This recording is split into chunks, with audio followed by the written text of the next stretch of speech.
Ang kwentong ito ay di ko po karanasan. Karanasan lamang ito ng tatay ng girlfriend ko noong binata pa lamang ito. Bale, ako nga po pala si Christian. Karanasan ito ni Mang Emmanuel sa probinsya ng Lanao. Labis na nagtataka si Emmanuel kung bakit may bakas lagi ng mga paa sa tapat ng kanilang tahanan. Tuwing umaga lamang ito nakikita. Maputi kasi roon kaya may naiiwang bakas. Nagsimula lamang ito nang magdadalang tao ang ate ni Emmanuel. Siya nga pala, 28 na ang binata ng mga panahong ito. Naghahanap buhay siya bilang isang magsasaka kaya talagang maaga siyang nagigising. Sa una, puro bakas lamang ng paang nakikita sa may putikan. Pero laking sindak niya dahil mayroon ring mga kamay. Ibig sabihin lamang nito, gumagapang ang tao na iyon na parang isang hayop. Biglang kinutuban si Emmanuel. Hindi kaya may gustong puminterya sa kanyang ate. Kung gano'n ay huwag naman sana. Kung meron man, ipinapangako niya sa sarili nun na babantayan niya ang ate. Yun ay para sa kaligtasan nito at ng kanyang pamangkin. Isang hapon, nang pauwi na siya galing sa sakahan, may natanaw siya sa tapat ng kanilang bahay na isang lalaki na tila nagmamanman. Tila sumisilip sa kanilang bintana, kaya naman sinita niya ito. Agad naman itong lumingon sa kanya at nang siya ay makita ay umalis na ito kaagad. Para itong magnanakaw na dali-daling tumatakbo. Pero namukhaan ni Emmanuel na hindi ito taga sa kanila. Marahil ay taga-kabilang baryo ito. Dahil sa ginawa niyang pagsigaw, biglang dumungaw sa bintana ang ate Sylvia niya. "Nandito ka na pala, Emmanuel. Pero bakit ka sumigaw? Siya nga pala, nasaan nga ba ang katin ko? Sumasakit kasi yung tiyan ko. Kanina pa." Tanong nito sa kanya. "Ha? Sumasakit yung tiyan mo, ate?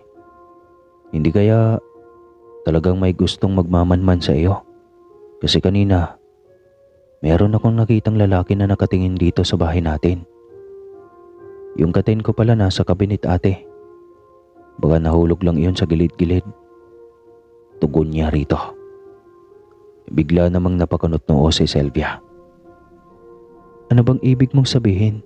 Teka, pumasok ka nga dito sa loob para mas maintindihan kita." Pumasok nga siya sa kanilang bahay. At dito niya nalaman na umalis pala ang kanilang mga magulang at namalengke ang mga ito. Kaya ibig sabihin, mag-isa lamang kanina si Sylvia. Siya nga pala, hiwalay na sa nobyo ang babae. Nabuntis lamang ito. Ikwento naman ni Emmanuel sa kapatid yung tungkol sa sinasabi sa kanila noon ng yumaon na nilang lolo. Ang isang babaeng nagdadalang tao ay napakabango daw sa mga aswang. Dagdag pa ng binata, baka yung nakikita niyang bakas sa may putikan nanggagaling doon sa nilalang na ito. At ang dahilan ng pananakit ng tiyan ni Sylvia ay dahil sa presensya nito. "Ganun ba, Emmanuel? Kung ganoon, mukhang kinakailangan nating maglagay ng pangontra." Tugon ni Sylvia. Naniniwala ito sa ganawang uri dahil ang kanilang ina minsan nang muntikang mabiktima noong ipinagbubuntis nito si Emmanuel. Samantalang biglang nagsalita ang binata. "Hayaan mo, ate. Mamaya, bago magdilim, magsasabit ako ng mga bawang." Iyon nga ang mga bagay na kanyang ginawa. Naglagay siya ng ganong uri ng panlaban. Umobra naman ang ginawa niyang iyon. Sa loob ng 3 linggo, hindi na sinasakitan ng tiyan si Sylvia. Wala na ring bakas na mga paa sa putikan. Binabantayan na rin ito ng kanilang ama matapos malaman ang pangyayaring iyon. Wala na silang nakikitang nagmamanman. Pero nagbago ang lahat ng iyon nang isang hapon ay papauwi na si Emmanuel sa kanila. Nang malapit na siya sa kanilang tahanan, meron siyang nakitang isang supot sa sagingan. Nangunot ang kanyang noo dahil kitang-kita niya na parang karne ang laman nito, dahil medyo madugo-dugo pa. Kaya ang ginawa niya ay nilapitan niya ito at nasilayan na nakabuhol iyon. Kaya tinanggal niya ang pagkakatali. Nagulantang siya nang malaman na atay pala iyon ng baboy. Naging matadero rin kasi siya noon, kaya alam niya na sa baboy iyon galing. Dito siya napaisip, sino kayang nag-iwan ito sa sagingan? Sa kanyang pag-iisip, tsaka lang niya nalaman na may kalaki pala na sulat iyon na malapit sa plastic. Dinampot niya ito at binasa. Ayon sa nagmamay-ari ng liham, sa kanya na raw ang atay na iyon. Araw-araw raw siya nitong binibigyan nito. Pero merong kapalit. Iyon ay walang iba kundi ang dinadala ni Sylvia. Humihiling ito na buksan lamang ang bintana nito, lalong-lalo na sa gabi. Biglang nilukot ni Emmanuel ang papel at ibinato sa malayo. Sa loob-loob niya, hindi siya si Raulo upang ipahamak ang buhay ng kanyang sariling kapatid at pamangkin para lamang sa atay.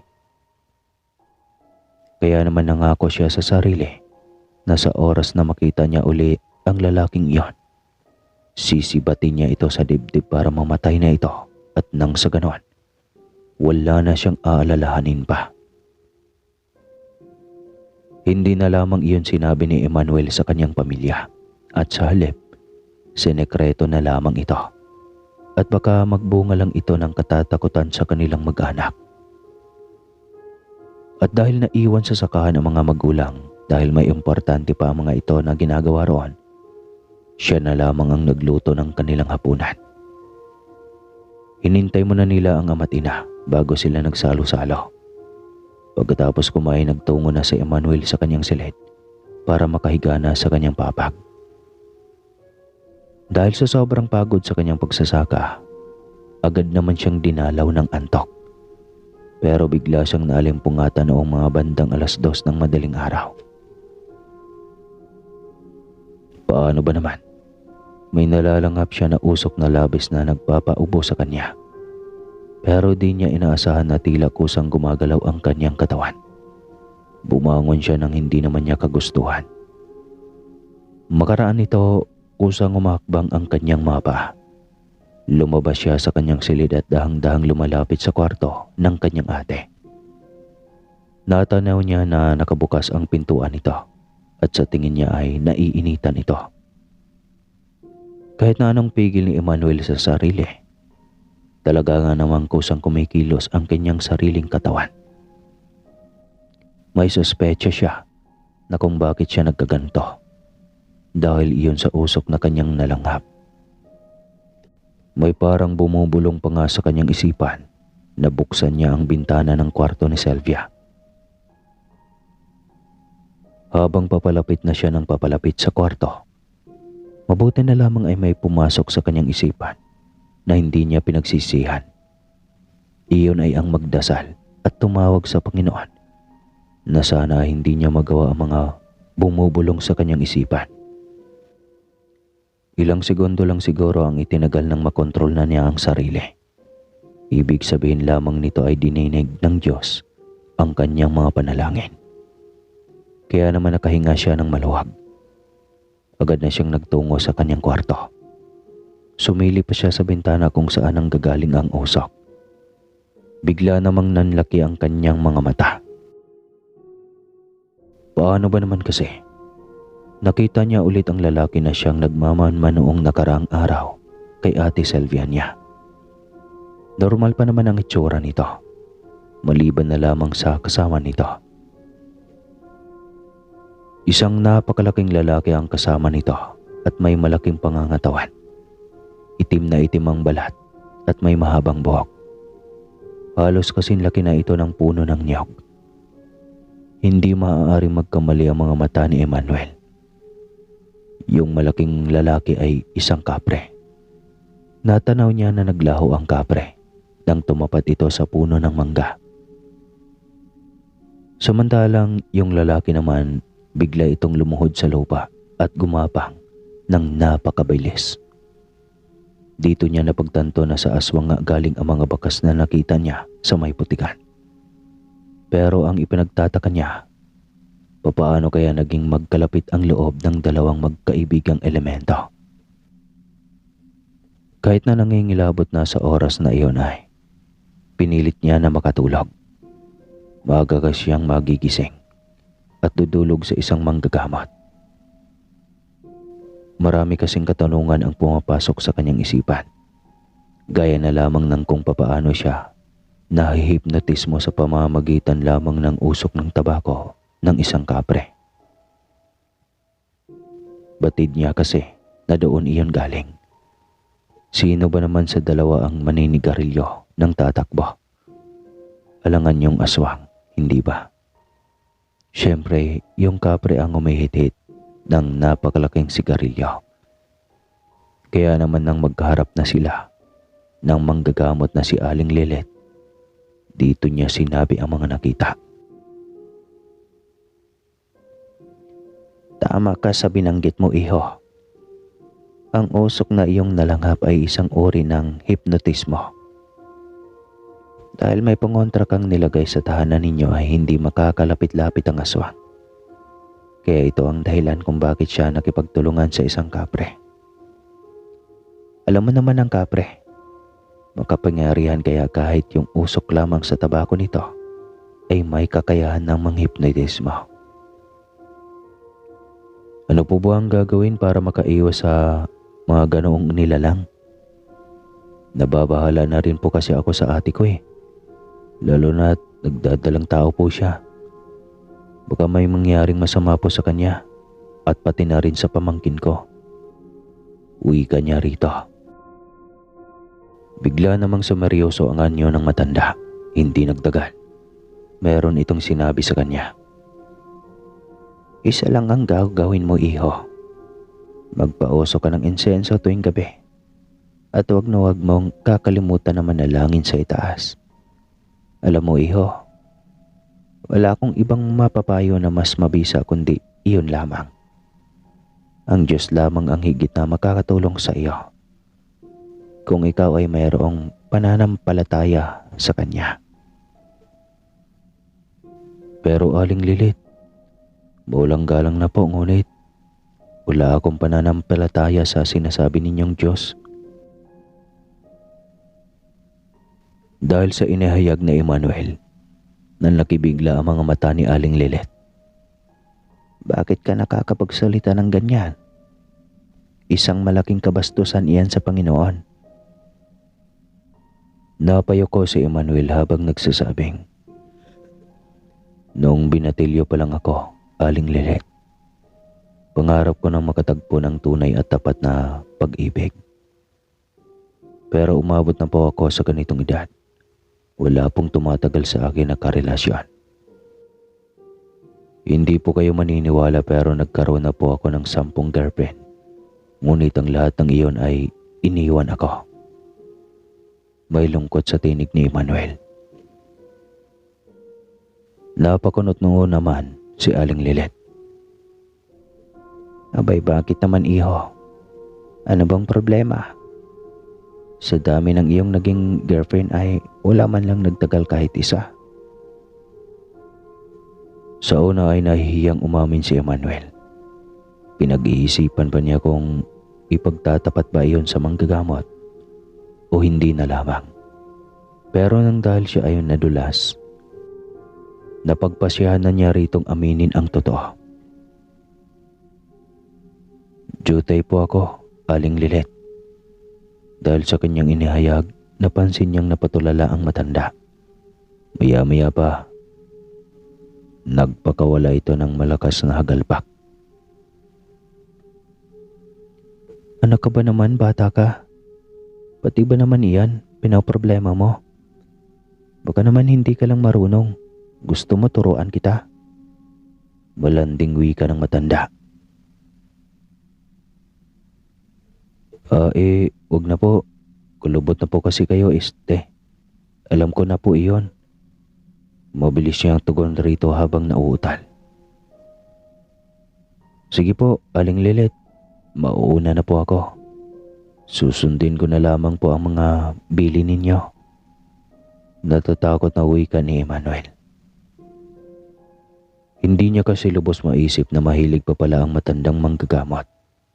Pero sa tingin niya ay baka nagbibiro lamang iyon. Kilala niya kasi si Aling Lilit na pilya at mapagbiro.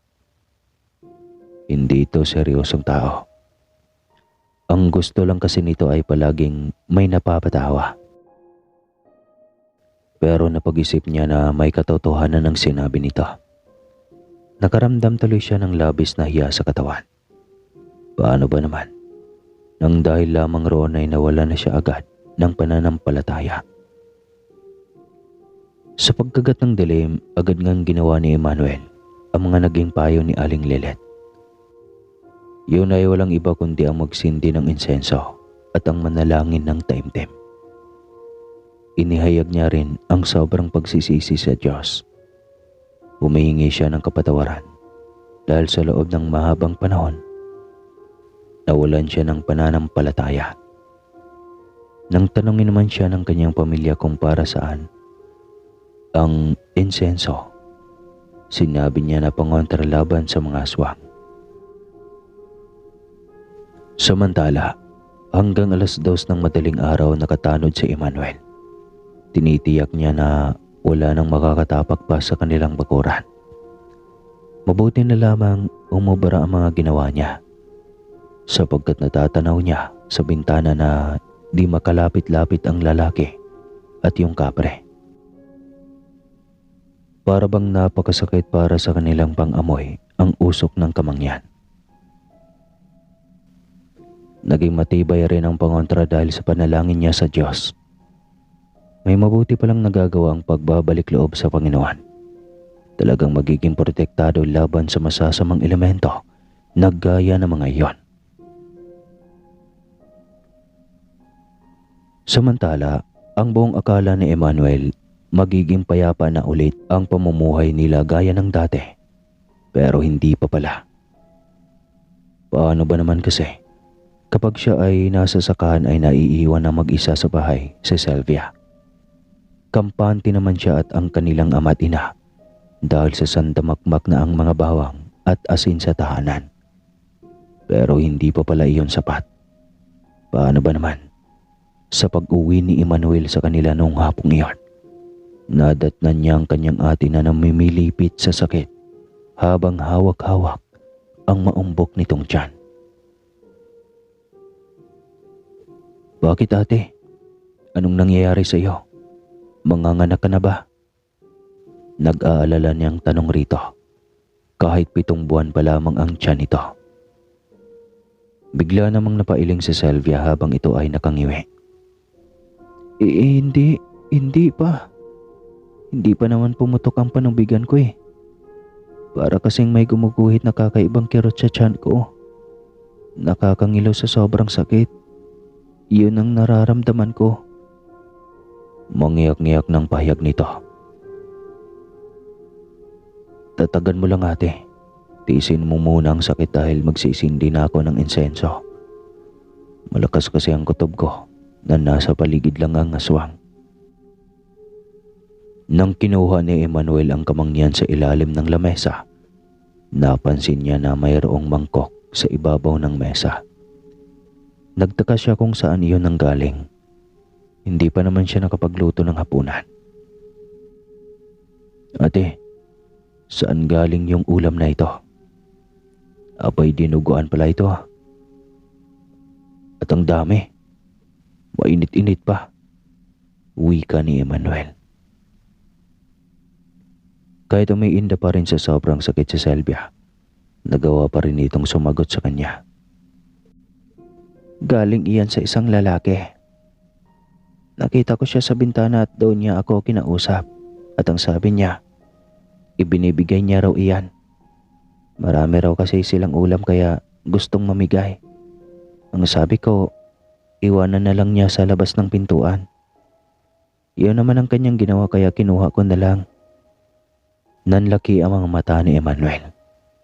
Palibhasa kasi hindi alam ni Sylvia ang itsura ng lalaki na pinaghihinalaan niyang aswang. Kaya ang nangyari, tinanong na lamang niya kung nakatikim na ba ito ng ulam. Ang sagot naman nito ay hindi pa. Dito ipinagtapat ni Emmanuel na yung lalaki na nagbigay ng ulam, iyon ang tinutukoy niyang nagmamanman. Napasos Mariusip naman ang babae, anito. Mabuti na lamang ay hindi pa siya nakakatikim ng sariwang dugo at karne ng tao. Paborito pa naman niya raw iyon. Kung hindi lamang nananakit ang tiyan, dapat sana ay kanina pa siya nakatikim nito.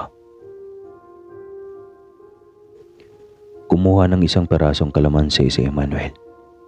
Nananalangin siya na sana ay tumalab ito sa ulam. Kahit na manilaw-nilaw na ang kalamansi. Iniwan niya yung sa gitna at dali-daling ipinatak sa dinuguan. Dito niya napagmasdan ang nakakatakot na proseso sa pagbabago ng itsura nito. Bahagyang bumubula ang sarsa. Animoy naluluto ito sa katas ng kalamansi. Maya-maya pa kulay naman ang nagbabago rito. Mula sa kulay itim at kayumang ganitong kulay, nagiging mapusyaw na ito at di kalaunan ay maging kulay dilaw na. Hindi na pinakita pa ito ni Emmanuel sa kanyang ate at pakalalo lamang madadagdagan ang nararamdaman nito sa katawan. At sa halip, sinindihan na lamang niya ang kamangyan para umalis na ang presensya ng aswang o kahit na yung kapre. Pero ang buong akala ni Emmanuel, dito na nagtatapos ang pagbabago ng anyo ng pagkain. Subalit, dito siya nagkamali. Dahil unti-unting may lumulutang doon. Nabigla siya at napatakip ng bibig. Nang makita roon ang dalawang maliliit na ibon na patay na, at wala ang mga itong ni isang balahibo. Parang mga linta ito na sobrang kintab ng katawan. Nakakasindak rin ang anyo nito dahil masyadong deform. Hindi pantay ang mga mata at halos lumuluwa na. Malaki rin ang mga ulo nito kumpara sa katawan. At ang kanilang mga tuka may nakausling mahabang dila. Dito na pagtanto ni Emmanuel na bukod sa gustong kunin ng aswang ang baby na nasa tiyan ng kanyang ate, may balak rin itong manghawa sa kanila. Hindi na kinaya pa ni Emmanuel ang napakabantot na amoy ng nakakatakot na bagay na iyon. Parang amoy bugok na itlog kasi ito at amoy nagnanaknak na sugat. Kaya ang ginawa na lamang ni Emmanuel, itinapon na lamang niya iyon sa bakuran ng bahay ng Chismosa at mapanera nilang kapitbahay. Bahala ng nervyusin ito sa takot kapag nakita iyon. Iyon na lamang ang ganti niya dahil madalas silang pagchichismisan ng matabang babaeng iyon na walang puwet. Samantala, gumaan na ang pagkaramdam ni Sylvia nang ito'y kamustahin ni Emmanuel. Nito, nawala na raw ang pananakit ng tiyan. Dito napaisip ang binata na talagang naging epektibo ang kamangyan kumpara sa mga bawang. At siyempre, ang panalangin sa itaas. Sa sumunod na araw, nabilitaan ni Emmanuel na tumaas raw ang blood pressure ng kapitbahay nilang Chismosa.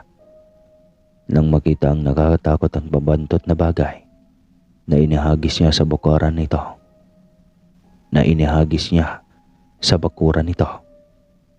Hindi alam ng mga anak nito kung bugok ba iyon na sisiw.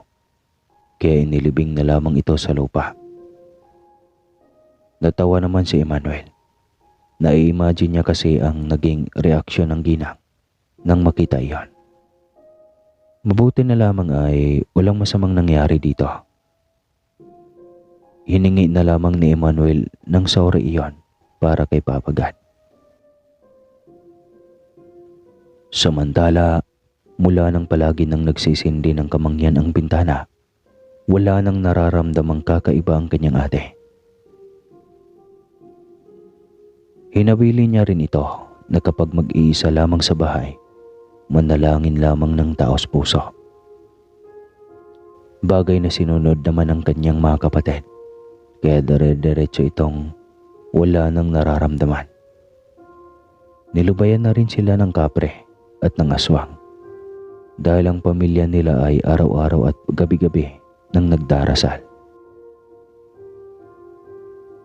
Dito nila napatunayan na sadyang makapangyarihan pala talaga ang humingi ng awa at tulong sa Panginoong may kapal. Walang mas higit pang pangontra laban sa masasamang elemento, kundi iyon lamang. Mas lalo namang tumibay ang pananalig ni Emmanuel at sa katayuan ng iyan. Ang pamilya nila ay linggo-linggo nang nagsisimba. Dahil dito, nakapanganak na rin ng ligtas si Sylvia.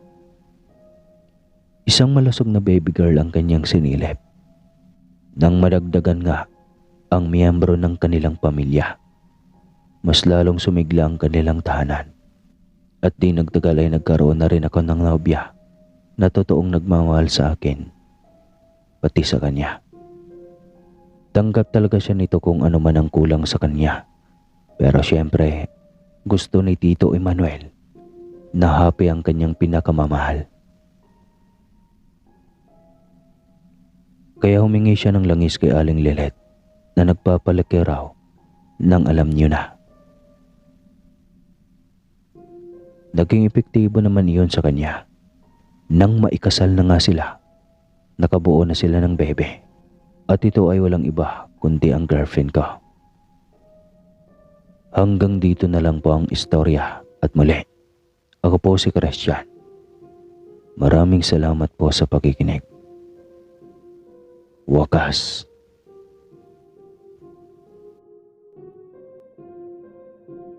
Dekada ng 20 nang minsang maranasan ni Rolly ang makipagbuno sa isang nilalang ng dilim. Isa siyang sundalo at sanay sa paghawak ng baril. Subalit dahil sa ginamit na mahika ng aswang sa kanya, ay hindi niya iyon nakalabit. Mag-uumaga na iyon nang bumaba si Rolly ng bahay. Ngunit hindi niya akalaing may nakaambang panganib, hindi sa kalaban, kundi sa nilalang ng dilim. Sanay siya na madaling pa lang ay lumalabas na ng bahay. Ngunit ang pagkakataong iyon ay hindi niya inasahan. Kung hindi pa nakasunod sa kanyang pinsan niyang si Jacob, ay malamang na biktima na talaga siya ng aswang. Nang hawakan siya ng pinsan niya sa likod ay tsaka lang siya tila bumalik sa ulirat at agad ding tumambad sa kanilang harapan ang bulto ng nakakatakot na aswang. Sa galit niya ay tila ba umakyat lahat ng dugo sa ulo niya, kaya hinila niya ang mahaba at magulong buhok nito. Hindi ininda ang mga kalmot ng mahahabang kuko nito. Sobrang dulas ng katawan ng aswang, kaya nahihirapan siyang makipagbuno. Kahit pa dalawa na sila ni Jacob ang nakipaglaban dito ay hindi nila matalo ang lakas na taglay nito. Ngunit napapagod din yata ito, kaya nagkusang tumakas. Pareho sila ni Jacob na hinihingal matapos ang tagpong iyon. Salamat Jacob. Ako kung hindi ka pala nakasunod sa akin ay nadali na ako ng nilalang na iyon. Wika niya sa pinsan. Papunta ako sa Hacienda Kuya Rolly.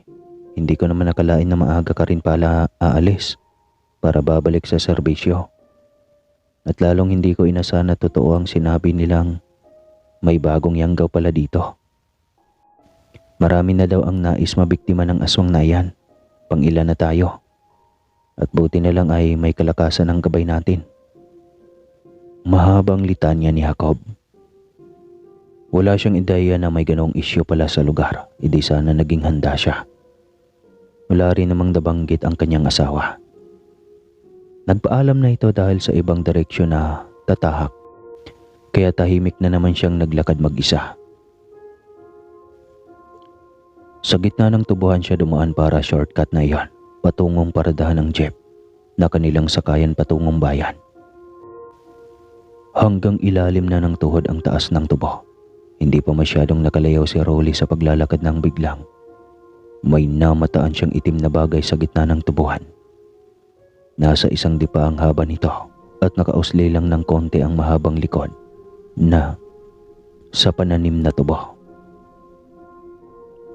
Inakala niyang anak iyon ng alagang kalabaw na kulay itim at nakawala, kaya mabilis niya iyong nilapitan sabay taboy. Kawawa rin kasi ang may-ari kapag malaki ang maperwisyo sa pananim. Ngunit laking gulat niya nang bigla itong humarap sa kanya. Alanganing baboy ramo ang mukha nito at nagbabaga pa ang mga mata. "Aswang, ikaw rin marahil ang kanina."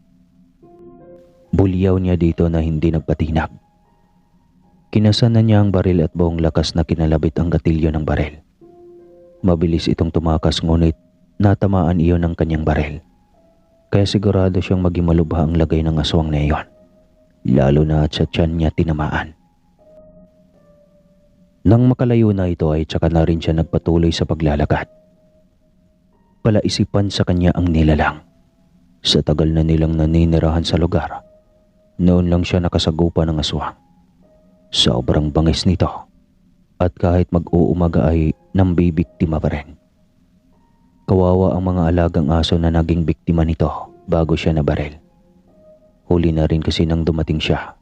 Wala na ring buhay ang aso at wakwak na ang tiyan. Makalipas ang 2 buwan ay pumuslit na naman siya para bibisita sa kanyang pamilya. Saktong pagdating niya sa bahay nila ay naroon si Jacob. Kaya napag-usapan ng tungkol sa aswang. "Nako, alam mo bang sa gitna ng tubuhan, may nabaril akong aswang ng umagang ding iyon?" Kwento niya sa mga ito. "Talaga, Kuya Ruli? Nang araw ding iyon nabaril si Boss Amado, ang may-ari ng malawak na asyenda na pinagtatrabahuan ko." Nagkatinginan silang lahat at parehong naging tahimik. Alam ng marami ang tungkol sa lihim na katauhan ng boss ni Jacob. Mag-iisang dekada na si Jacob na nagtatrabaho sa kanyang boss. Hindi naman nangyayari na may nakasalamuha siyang mga aswang. Minsan nga ay madaling pa siyang dumarating sa asyenda at minsan gabi na rin siyang kung umuwi. Masiguro lang na walang mga nakawalang kalabaw o baka ang nakapasok sa asyenda ng kanyang boss Amado. Pero marami ang nagpapaalala sa kanya na huwag masyadong kampante dahil nga aswang nga ito, na siyang ayaw sanang paniwalaan ni Jacob.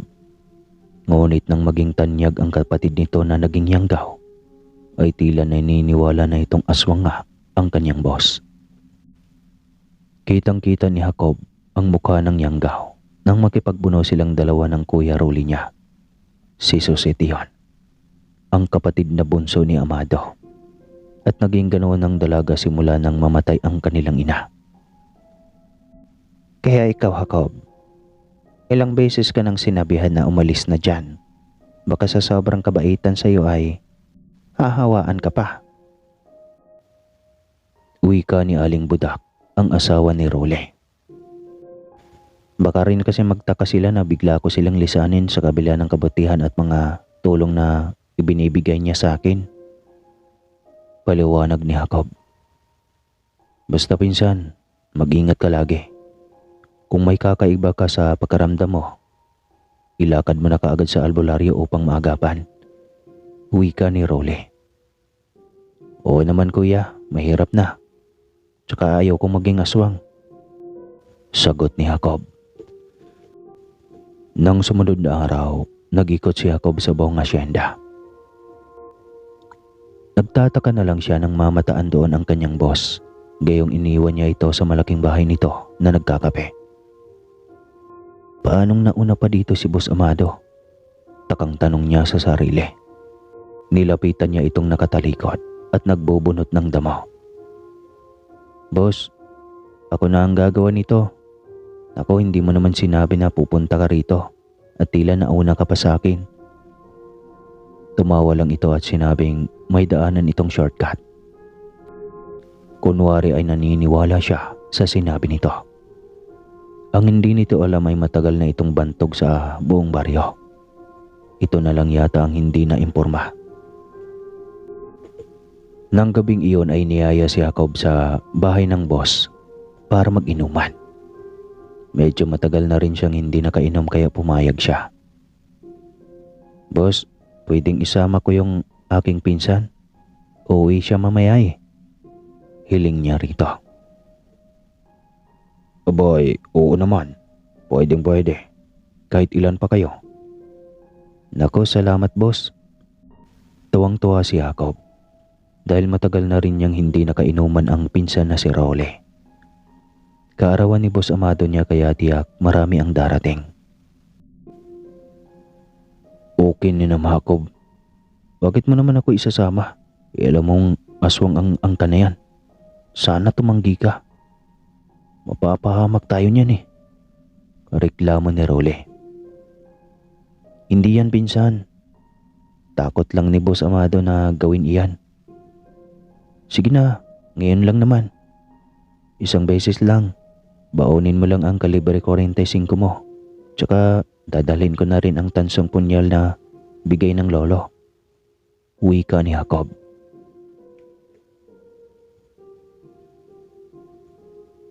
Walang magawa si Rolly. Hindi niya matanggihan ang pinsan.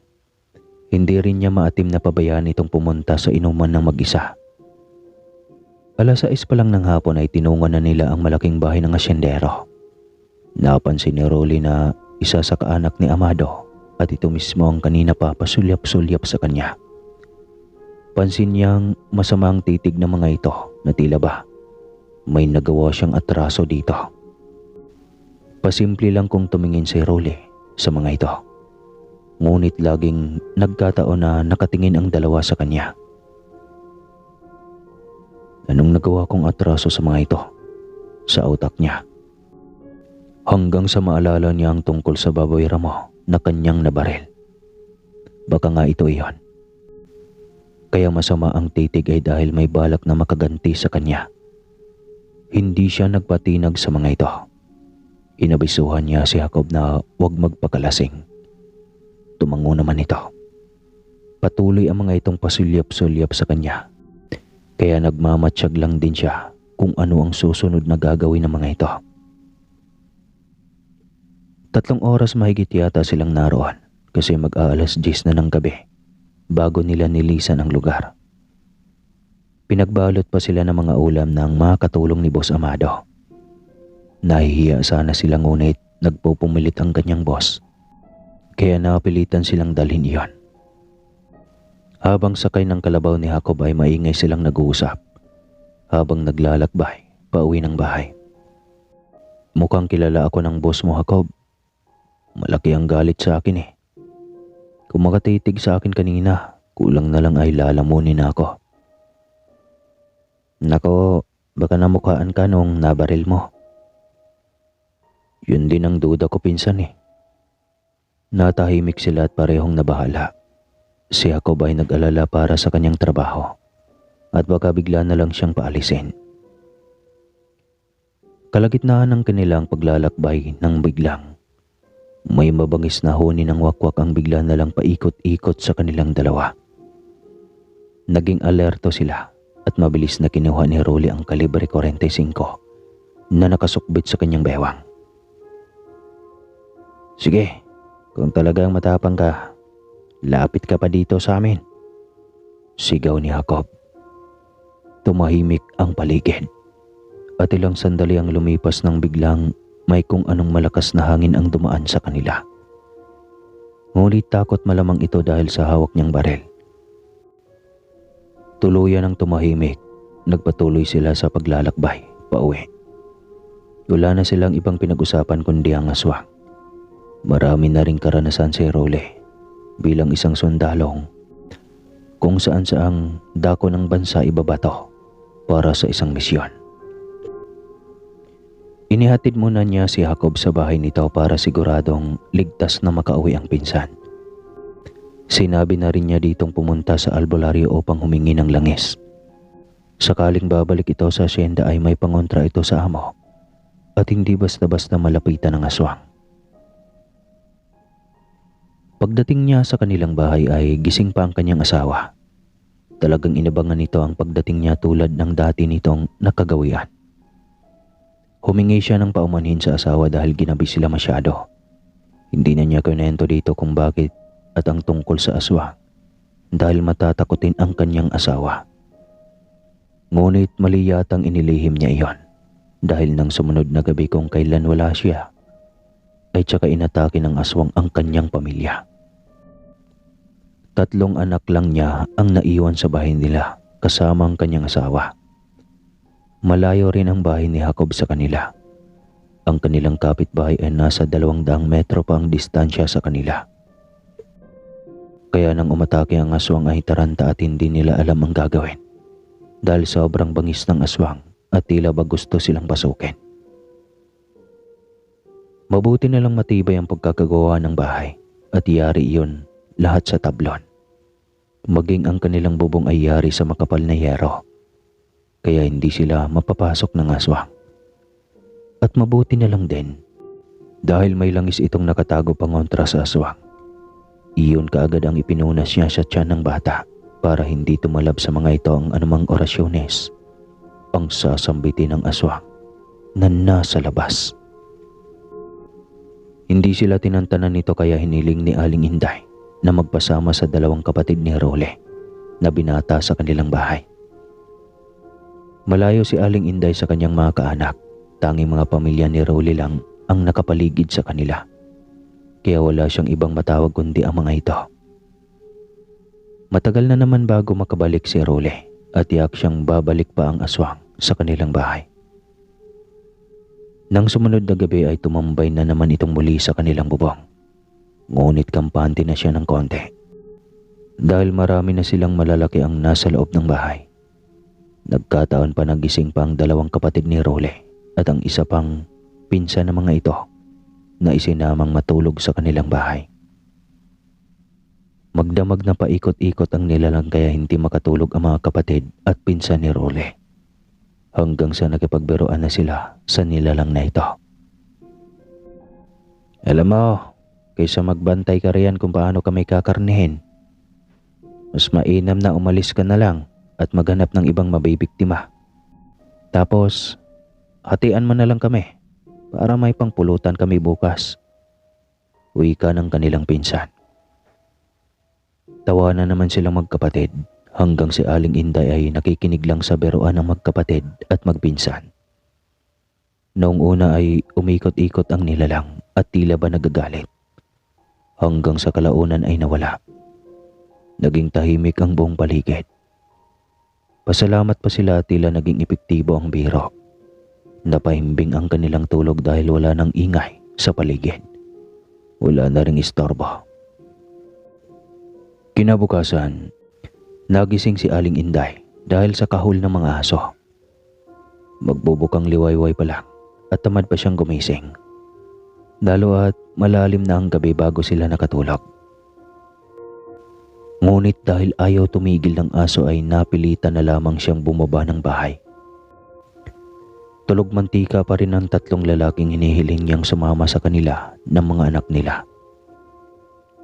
Napuyat din ang mga ito dahil sa aswang kagabi. Binuksan na lamang niya ang pintuan, sabay taboy ng mga asong nasa mismong harapan ng pinto. Ano ba ang ingay niyo? Saway niya ngunit laking gulat niya nang makita ang napakaraming karni ng baka sa kanilang harapan. 4 na paa iyon ng baka at hindi tumigil ang mga aso sa pagkahol na tila ba ay may kakaiba sa mga karne. Nagising na lang din ang 3 binata dahil sa ingay na iyon ng mga aso. Ate, ano yan? Nonoy, Junjun, Sep, tignan nyo. Tignan nyo. Sabay turo sa mga karning nasa harap. Bagong gising kaya hindi gaanong kita kung ano ang itinuturo ni Aling Inday. Kung kaya't bumangon na rin ang mga ito. Namilog ang mga mata ng 3 dahil sa gulat. Sinong naglagay dyan? Tanong ni Junjun. Tapos ay nagkangitian silang 3. Naalala nilang kanilang biro sa aswang. Ate, posible kayang ang aswang ang naglagay dyan? Tanong ni Nonoy.